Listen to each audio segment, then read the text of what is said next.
गौतम बुद्ध का जीवन हर किसी के लिए प्रेरणादायी है। गौतम बुद्ध बौद्ध धर्म के प्रवर्तक थे। इनका जन्म 483 ईस्वी पूर्व तथा महापरिनिर्वाण 513 ईस्वी पूर्व में था।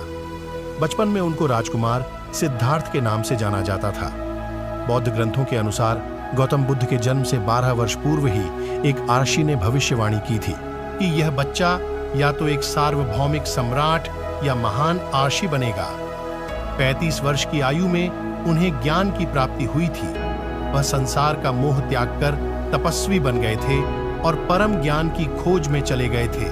आइए आज हम आपको सिद्धार्थ के महात्मा बुद्ध बनने तक के सफर के बारे में बताते हैं। जन्मकाल बुद्ध का गोत्र गौतम था।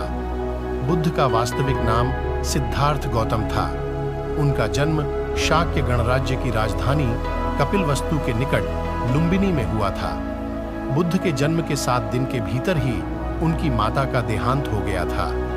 उनका पालन पोषण उनकी मौसी गौतमी ने किया था। शिशु का नाम सिद्धार्थ रखा गया था।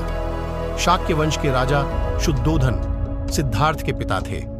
सिद्धार्थ के जन्म से पूर्व हुई भविष्यवाणी से परेशान होकर उनके पिता ने उन्हें तपस्वी बनने से रोकने के लिए राजमहल की परिधि में रखा।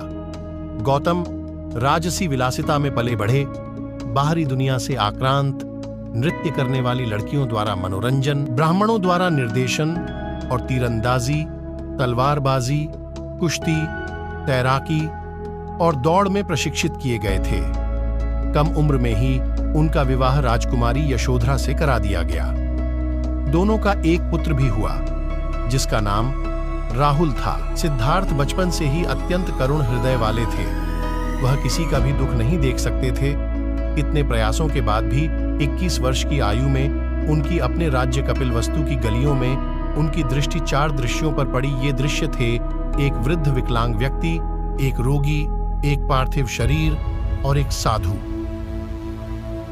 इन 4 दृश्यों को देखकर सिद्धार्थ समझ गए थे कि सबका जन्म होता है, सबको बुढ़ापा आता है, सबको बीमारी होती है और एक दिन सब मृत्यु को प्राप्त होते हैं। इससे व्यथित होकर उन्होंने अपना धनवान जीवन, अपनी पत्नी, पुत्र एवं राजपाट का त्याग करते हुए साधु का जीवन अपना लिया और जन्म, बुढ़ापा, दर्द, बीमारी और मृत्यु से जुड़े सवालों की खोज में निकल गए। सिद्धार्थ ने अपने प्रश्नों के उत्तर ढूंढने शुरू किए। समुचित ध्यान लगा पाने के बाद भी उन्हें इन प्रश्नों के उत्तर नहीं मिले। फिर उन्होंने तपस्या भी की, लेकिन अपने प्रश्नों के उत्तर नहीं मिले। इसके बाद कुछ और साथियों के साथ अधिक कठोर तपस्या प्रारंभ की। ऐसे करते हुए 6 वर्ष व्यतीत हो गए। भूख से व्याकुल मृत्यु के निकट पहुंचकर बिना प्रश्नों के उत्तर पाए वह कुछ और करने के बारे में विचार करने लगे थे। एक गांव में भोजन की तलाश में निकल गए, फिर वहां थोड़ा सा भोजन ग्रहण किया। इसके बाद वह कठोर तपस्या छोड़कर एक पीपल के पेड़, जो अब बोधि वृक्ष के नाम से जाना जाता है, के नीचे प्रतिज्ञा करके बैठ गए कि वह सत्य जाने बिना उठेंगे नहीं। वह सारी रात बैठे रहे और माना जाता है यही वह क्षण था जब सुबह के समय उन्हें पूर्ण ज्ञान की प्राप्ति हुई थी।